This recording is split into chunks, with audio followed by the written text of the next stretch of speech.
Okay good morning student again समस्त question मो voice clear अछि नो इशू पॉलिटी मु एई सप्ताह आज हला 20 तारिख 25 किंबा 26 तारिख भीतर सजियो 26 तारिख लास्ट। ओके तो स्टार्ट करू आज क्लास को। तो आमे जो एएसओ बैच हमर जो कंटिन्यू चली छी आदित्य एकेडमी एप्लीकेशन रे। तो वर्तमान हम जीएस रो आमे कहा को कंटिन्यू करछु पॉलिटी कंटिन्यू करछु। मु टिके तमन देखै दउछि नुवा बैच को जीवो ऑल जीएस को जीवो। ऑल जीएस रे पॉलिटी जो सेक्शन रहउछि making of Indian constitution preamble scheduled part 1 all fundamental right सरीछि। आ आज मु तुमन सहित डिस्कशन करबी डीपीएसपी एंड फंडामेंटल ड्यूटी जार पीडीएफ ऑलरेडी मु अपलोड कर देछि। तो ताकू साला पर आउ की रहइबो ना पार्लियामेंट गुटे रहुछि प्रेसिडेंट ଆଉ ଭାଇସ୍ ପ୍ରେସିଡେଣ୍ଟ ରହୁଛନ୍ତି ହାଇକୋର୍ଟ ସୁପ୍ରିମକୋର୍ଟ ରହୁଛି ତୁମର କିଏ ରହିଲା ଲୋକସଭା ରାଜ୍ୟସଭା ରହୁଛି ମ୍ୟୁନିସିପାଲିଟି ପଞ୍ଚାୟତ ରହୁଛି। ତ ଏଗୁଡ଼ା 26 ତାରିଖ ଭିତରେ ଟୋଟାଲ ତୁମମାନଙ୍କର କମ୍ପ୍ଲିଟ୍ ହେଇଯିବ ଯୋଉଟା କି ଏଏସଓ ପାଇଁ ଯେତିକି ଦରକାର। ତ ଏଗେନ୍ ସମସ୍ତେ ରେଡି ଷ୍ଟାର୍ଟ କରିବା ଆଜିର କ୍ଲାସକୁ। Thank you.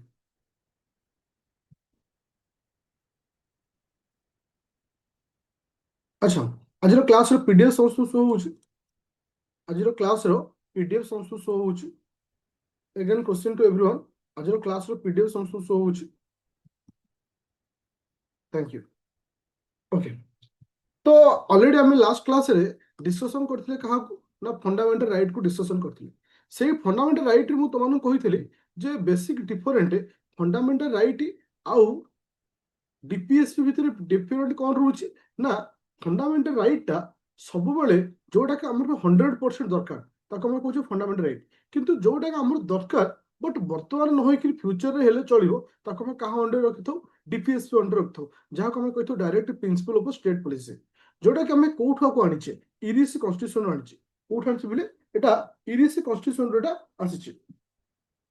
ओके तो डीपीएसपी एटा बहुत थोर क्वेश्चन पचारे जेटा क्योंठु हमें आपको बोरोड करछे इरिस क्वेश्चन फीचर्स ऑफ डीपीएसपी साधारणतः डीपीएसपी रो फीचर्स कोन होचे से काहे के तक बनाइछे वेलफेयर ऑफ द स्टेट। और ए पॉइंट ता थोर यूपीएससी रे मध्ये क्वेश्चन आसीतिला जे actually DPSP is the form of welfare of the state. तो डेफिनेटली मन रखियो एटा को पॉइंट रे आसुची ना वेलफेयर ऑफ द स्टेट মানে establish economics and social democracy in the country. तो गोटे कंट्री रो सोशल आउ इकोनॉमिकल डेवलपमेंट करबा यार मुख्यतः पॉइंट रहउची। आ सबुठ इंपोर्टेंट पॉइंट होची DPSP is non justiciable. Non justiciable बोली जेतले कोनोसी कारण रो हमें हां ଯଦି କୌଣସି କାରଣରୁ ଆମେ ଡିପିଏସପି ଦ୍ୱାରା ଆମେ କଣ ହଉଛେ ଆମର ସେତିକି ହାର ଡିପିଏସପି ଦ୍ୱାରା ଆମକୁ ମାନେ ପ୍ରଫିଟ ମିଳୁନି ଦ୍ୟାଟ ମିନ୍ସ ଆମର ହାମ୍ପର ହଉଛି ଆମେ ଚାହିଁଲେ ମଧ୍ୟ ଏଗେନଷ୍ଟ କେସ୍ ଫାଇଲ କରିପାରିବା ନାହିଁ କାହିଁକି ନା ଇଏ ହଉଛି ନନ୍ ଜଷ୍ଟିସେବଲ।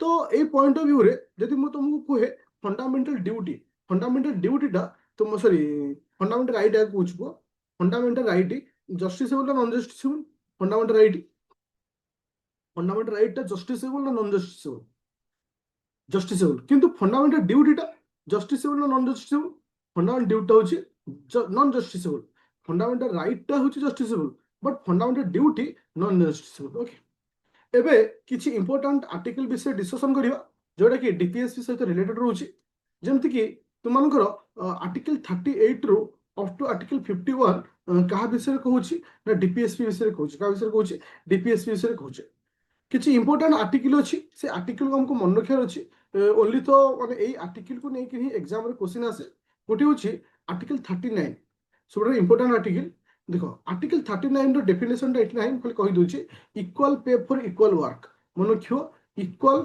पे फॉर इक्वल वर्क समान काम पाई समान पैसा ये जो कॉन्सेप्ट अच्छे एटा कोठी अछि ना आर्टिकल 39 रे आर्टिकल 39 ए रे कोन अछि free equal justice and free legal add.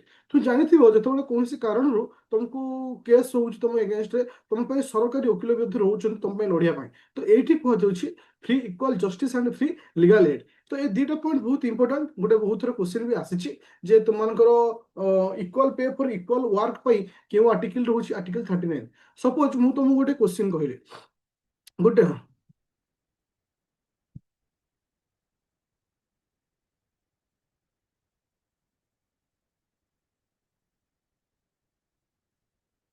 Sir ଆପଣଙ୍କ କଣ୍ଟେଣ୍ଟ ବହୁତ ସୁନ୍ଦର ଭାବରେ ବନେଇଛନ୍ତି ଗୋଟେ ବିଗିନର ପିଲା ପାଇଁ।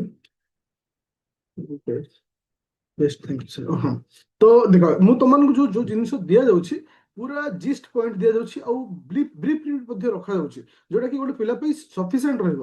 ସେ ଜଣେ ଏ ପର୍ଟିକୁଲାର ଏଏସଓ ପାଇଁ ମୁଁ କହିବି, ଏଏସଓ ପାଇଁ ଯୋଉ ପ୍ରିପେୟାର ହଉଛ ଏ ନୋଟ୍ ଦ ବେଷ୍ଟ ରହିବ। ତାପରେ ତମକୁ କ୍ୱାଲିଟି କିଛି ଦରକାର ନାହିଁ, କିନ୍ତୁ ଓଏସ୍ ପାଇଁ ହେଲେ ମୁଁ ମନା କରିବି, କାହିଁକି ନା ଆଠୁ ଟିକେ ଟିକେ ଦରକାର ଆଡଭାନ୍ସ ରହିବ। ଓକେ, ଆଉ ଟିକେ ମଡିଫାଇ ହେଇଯାଇଛି ତୁମମାନଙ୍କର ଓଏସ୍ ର ପ୍ରିଲିମ୍ ନୋଟ୍ ଟା ଟିକେ ଟପ୍ ଲେବୁଲକୁ ଯିବା। ହଁ, ତ ଏଇଠି ଗୋଟେ ଜିନିଷ ରହୁଛି, ଆମେ ଆର୍ଟିକଲ 39 ରେ ପଢିଲେ ଯେ equal pay for equal work, ଏଟା କୋଉଠି ରହୁଛି ଆର୍ଟିକଲ, ଗୋଟେ ସେକେଣ୍ଡ ରୁ ଗୋଟେ ସେକେଣ୍ଡ।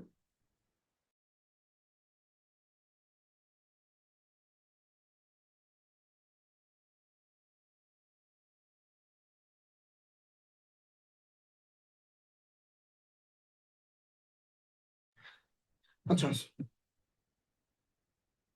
ଆଚ୍ଛା, ଆର୍ଟିକଲ 39 ଟା ସମସ୍ତେ କ୍ଲିୟର ହେଇଗଲା। ଆଚ୍ଛା, ସପୋଜ ମୁଁ ତମକୁ ଗୋଟେ କ୍ୱେଶ୍ଚିନ୍ କହିଲି, ଗୋଟେ କମ୍ପାନୀରେ 3 ଜଣ ଏମ୍ପ୍ଲୟି ଅଛନ୍ତି, ଜଣେ ଏମ୍ପ୍ଲୟି 1 ଲାଖ ରୁପିସ୍ ପାଉଛି, ଆଉ ଗୋଟେ ଏମ୍ପ୍ଲୟି 80,000 ପାଉଛି, ଆଉ ଗୋଟେ ଏମ୍ପ୍ଲୟି 30,000 ପାଉଛି ବା 30,000 ପାଉଛି, କିନ୍ତୁ କାମ 3 ଜଣଙ୍କର ସମାନ। ତ ଏଠି equal pay for equal work ରହିଲା କି? କୁହ ତ, ଏଠି equal pay for equal work ରହିଲା କି? ରହିଲାନି। ତ ଆମେ ଚାହିଁଲେ କଣ କେସ୍ କରିପାରିବା କି? କରିପାରିବା ନାହିଁ। କାହିଁକି? DPSP is a non justiciable, DPSP is a non justiciable. ଚାଲେ, ଏବେ ଯିବା ଆଉ କଣ ରହୁଛି ଇମ୍ପୋର୍ଟାଣ୍ଟ ଆର୍ଟିକଲ ଯୋଉଟା କି ଏକ୍ସାମ ପଏଣ୍ଟ ଅଫ ଭ୍ୟୁ ଆମ ପାଇଁ ଦରକାର। ଆର୍ଟିକଲ 40 ବା article 40 village panchayat. Village panchayat କୁ କୋଉ ଆର୍ଟିକଲ କହୁଛି? ଆର୍ଟିକଲ 40 କହୁଛି। ତ ବାକି ଆର୍ଟିକଲ ଯେମିତି 41 ହଉଛି right to work, right to education, ତ ଏଗୁଡ଼ା ହଉଛି ଆର୍ଟିକଲ 41 ରହୁଛି, ଯୋଉଟା କି ଏତେ ଇମ୍ପୋର୍ଟାଣ୍ଟ ନାହିଁ, ପିଲା 41 ଟାକୁ ମନେ ରଖିବ। କିନ୍ତୁ ସବୁଠାରୁ one of the most important, ଛୋଟ one of the most important ହଉଛି ଆର୍ଟିକଲ 44 ଆଉ ଆର୍ଟିକଲ 45। ଏ ଦିଟା ଆର୍ଟିକଲ ସବୁଠାରୁ ଇମ୍ପୋର୍ଟାଣ୍ଟ। ଆର୍ଟିକଲ 44 ହଉଛି ୟୁନିଫର୍ମ ସିଭିଲ କୋଡ। ଆର୍ଟିକଲ 44 କଣ ରହୁଛି? Uniform civil code. Uniform civil code କହିଲେ ଆମେ କାହାକୁ ବୁଝିବା? ମନେ ରଖିଲେ, ୟୁନିଫର୍ମ ସିଭିଲ କୋଡ ହଉଛି ସେଇ ଯୋଉଠି adoption, marriage, divorce, everything is equal for all citizen, that means all category, that means Muslim ପାଇଁ, ଖ୍ରୀଷ୍ଟିଆନ ପାଇଁ, ହିନ୍ଦୁ, ଯେହେ ବି କିଛି ହୁଅନ୍ତୁ ସମସ୍ତଙ୍କ ପାଇଁ ଇକ୍ୱାଲ ରହିବ, ଯାହାକୁ କୁହାଯାଏ ୟୁନିଫର୍ମ ସିଭିଲ କୋଡ, ଆର୍ଟିକଲ 44। ସେଇଭଳି article 45 one of the most important. ତୁମେ ଦେଖିଥିବ ମୁଁ ଆର୍ଟିକଲ 21 ଏ ରେ ଏଟାକୁ ପଢେଇଥିଲି, ଯୋଉଠି କହିଥିଲି 6 ରୁ 14 ବର୍ଷ କମ୍ପଲସରୀ ଏଜୁକେସନ ୱିଥ ଫ୍ରି। ତ ଏଇ କଥାଟା କୋଉଠି କୁହାଯାଇଥିଲା?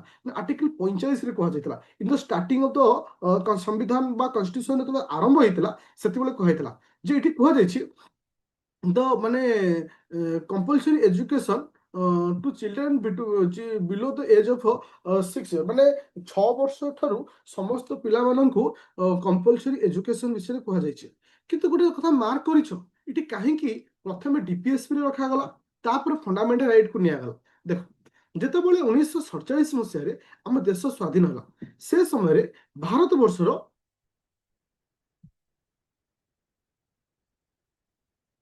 ସେ ସମୟରେ ଭାରତ ବର୍ଷରେ ଆମକୁ ଡିପିଏସପି ରେ କଣ ରଖାଗଲା ନା ଏଜୁକେସନକୁ ରଖାଗଲା। କାହିଁକି?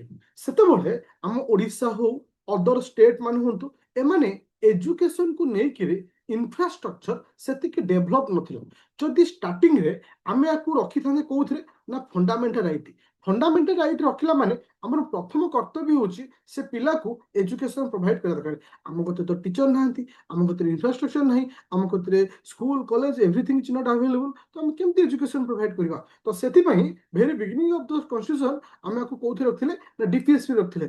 ପରବର୍ତ୍ତୀ ଅବସ୍ଥା ଯେତେବେଳେ ଇନଫ୍ରାଷ୍ଟ୍ରକ୍ଚର ଡେଭଲପମେଣ୍ଟ ହେଲା, ସବୁକିଛି ପରିବର୍ତ୍ତନ ହେଲା, ଆମର ଏଜୁକେସନକୁ ଆମେ କୋଉଠି ଆଣି ରଖିଲେ ନା ଫଣ୍ଡାମେଣ୍ଟାଲ ରାଇଟ୍ ରଖିଲେ। ଓକେ, ତ ଓଭରାଲି ଆମେ ଯଦି ଲକ୍ଷ୍ୟ କରିବା ଆମର ଡିପିଏସପି ରେ ଅଦରୱାଇଜ ଆଉ କୌଣସି ଆର୍ଟିକଲ ଇମ୍ପୋର୍ଟାଣ୍ଟ ନାହିଁ। ଯେତିକି ଆର୍ଟିକଲ ତମମାନଙ୍କୁ କହିଲି ସେତିକି ହଉଛି ବହୁତ ଇମ୍ପୋର୍ଟାଣ୍ଟ। ଗୋଟେ ହଉଛି article 39 equal pay for equal work, article 39A free equal justice and free legal aid, article 40 village panchayat, और रहा article 44 uniform civil code, article 45 right to education, article 41 होची right to work, right to education, ए सब जिन होची article 41। ए article एतिकी ही सबुठ बेस्ट रहइबो तुमानक पई इंपोर्टेंट हिसाब रे। जो आर्टिकल कहली आर्टिकल 50 एटा एते इंपोर्टेंट होची नहुनी। जोटा कि judiciary should be separate from the executive जोटा रोचे तो एत इंपोर्टां नुहे पिला जब चाहूँ मन रखिपर किसी प्रोब्लेम ना ओके जमती एनिमल हजबेंडरी तो এটা এত ইম্পর্টান্ট নয় কিন্তু চাইলে আপনি মনে ফেরবে মেবি যদি কোশ্চিন আসুচি আর্টিকল 48 তো আর্টিকল 50 যেমন রহিলা তোমার হচ্ছে judiciary should be separate from the executive যেটা কি আর্টিকল 50 রে আসুচি তো কিন্তু আমি যদি ওএস পয়েন্ট অফ ভিউরে ଦେଖିବା বাকি কিছু জিনিস ইম্পর্টান্ট হচ্ছে আচ্ছা এস পয়েন্ট অফ ভিউরে এটা টিকে কম কু আসিব আমি টিকে ইয়েরে ଯିବା আচ্ছা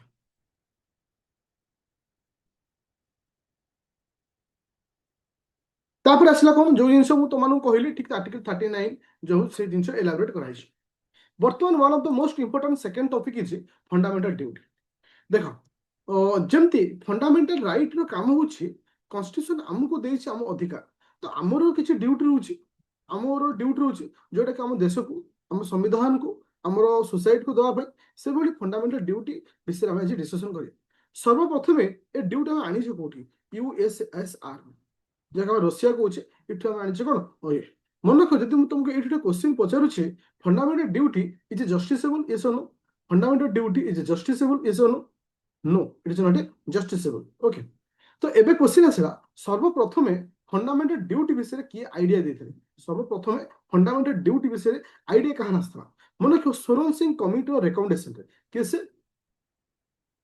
Soren Singh committee recommendation in the year of 1976 1976 Masih Soren Singh committee recommendation रे एटा को अना जाइथिला ओके का गोरा फंडामेंटल ड्यूटी को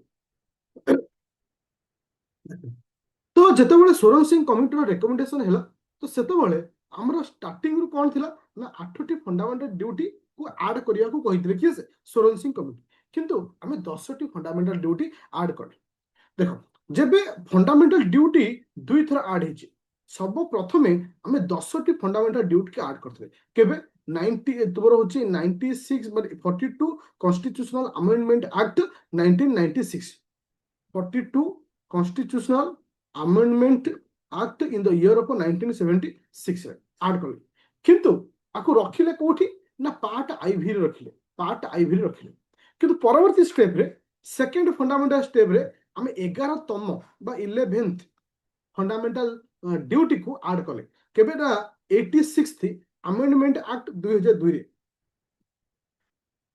86th अमेंडमेंट एक्ट 2002 रे तो इथे 11तम फंडामेंटल ड्यूटी ना कौन 11तम फंडामेंटल ड्यूटी ना कौन 11तम फंडामेंटल ड्यूटी किए कहू राइट टू एजुकेशन असला कौन राइट टू एजुकेशन देखो ये जो एजुकेशन को लेकिन आम केतटा जगह कथा हले प्रथमे फंडामेंटल राइट रे कथा हले 21 ए रे तो आको आउ कोठी कथा हले डीपीएसपी डीपीएसपी रे आर्टिकल 45 रे कथा हले एगेन आउ कोठी कथा हले ना फंडामेंटल ड्यूटी रे कथा हले 11तम बा 11th फंडामेंटल ड्यूटी ताले आई होप समस्त क्लियर आई होप ए पर्यंत समस्त क्लियर अच्छा क्वेश्चन टू एवरीवन टिके रिकॉल कर दो फंडामेंटल ड्यूटी विषय सर्वप्रथमे फंडामेंटल ड्यूटी विषय आइडिया किए देथिले फर्स्ट आइडिया किए देथिले सर्वप्रथमे फंडामेंटल ड्यूटी विषय आइडिया किए देथिले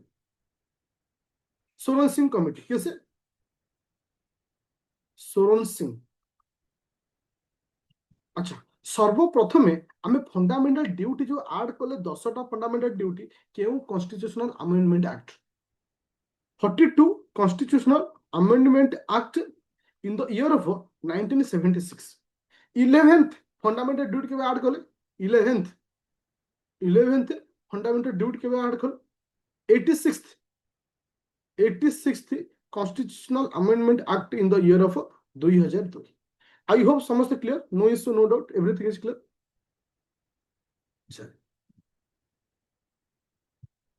अच्छा तो इठी मैं तुमको दे देछि जो कि हमर जो 11 गोटी फंडामेंटल ड्यूटी अछि जोटा कि केउ article under आसुछि article 51 A under आसुछि तो इथरे को फंडामेंटल ड्यूटी अछि हम नेशनल फ्लैग हो नेशनल एंथम को हम रेस्पेक्ट करबा आउ जोटा रहला नेशनल हम जो रहिछि माने ये रहुछि कि से मॉन्यूमेंट्स रहुछि तांको हमें प्रोटेक्ट करबा ए सब जिंस हमको 11टा फंडामेंटल ड्यूटी अछि তুমি চাইলে মନେ ରଖିପାରିବ ଅଦରୱାଇଜ ଚାହିଁଲେ ସ୍କିପ୍ ବି କରିପାରିବ କିନ୍ତୁ ସବୁଠାରୁ ଇମ୍ପୋର୍ଟାଣ୍ଟ ହେଉଛି ସବା ଲାଷ୍ଟ ନମ୍ବର ଫଣ୍ଡାମେଣ୍ଟାଲ ଡ୍ୟୁଟି ଯାହାକୁ ଆମେ କହୁଛୁ କେ ରଖାଉଛୁ 11ତମ 11th ଫଣ୍ଡାମେଣ୍ଟାଲ ଡ୍ୟୁଟି ଯୋଉଟା କି 86th କନଷ୍ଟିଟ୍ୟୁସନାଲ ଆମେଣ୍ଡମେଣ୍ଟ ଆକ୍ଟ 2002 ମସିହାକୁ ଆଡ୍ କରାଲା 6 ରୁ 14 ବର୍ଷ ପର୍ଯ୍ୟନ୍ତ compulsory education for the all children that is a very important point. ଆଚ୍ଛା ଆଜିର ଯୋଉ କ୍ଲାସ ଥିଲା ଆଜିର କ୍ଲାସରେ ମୁଁ ଦୁଇଟି ମୁଖ୍ୟ ଟପିକ ଉପରେ ଡିସ୍କସନ କଲି ଗୋଟେ ଥିଲା ଡିପିଏସପି ଆଉ ଗୋଟେ ଥିଲା ଫଣ୍ଡାମେଣ୍ଟାଲ ଡ୍ୟୁଟି। आई होप समस्ते टॉपिक को ए क्लास को समस्ते क्लियर अच्छो no issue no doubt everyone clear आ ये क्लास रो रिकॉर्डिंग और पीडीएफ जो माने पर्टिकुलर एस ओ बैच रो अच्छो ऑलरेडी आज ये क्लास रो पीडीएफ और रिकॉर्डिंग को मु अपलोड करी नेबी आ कहा किछि डाउट अछि हाँ मु गोटे छोट मेसेज दबाको तुम एठी जाउछि जो माने एएसओ पई प्रिपेयर होछो मु तुमानकर आज ठरो तीनोटी क्लास स्टार्ट हबो गोटे क्लास 11:30 रहिला जोटा कि जीके आ गोटे रहबो 8:30 इथे रहबो तुमानकर मैथ क्लास आ गोटे रहबो रात 10टा रे सबल एमसीक्यू ओके ए जो मैथ क्लास तो ओएस पिला मान सहित मिसी रहबो ए दिटा सेपरेट अलगा रहियो तुमान ओके हाँ are मासरे तुमरो notice आसुछि September Etah sure हे जाओ सेप्टेम्बर रे नोटिस आसुछि और एथर एग्जाम लेवल फुल टॉप रहियो और फुल कंपटीशन रहियो हाई कट ऑफ जो ओके हाँ आ गोटे क्वेश्चन ठीक है नो इश्यू क्लास को ऑफ करियो ओके थैंक यू 400 पाखापाखि रहिबो 400 भितर जानुआरी हो एग्जाम जानुआरी ही चांस रोज एग्जाम जानुआरी ही हेबार अछि कारण अक्टोबर आसला बेलको तुमरो अक्टोबर सेप्टेम्बर हाँ सेप्टेम्बर पर्यंत तुम पड़ जाओ form fill up okay September October November December 3 मास टाइम देवे तापर एग्जाम थैंक यू क्लास को ऑफ कली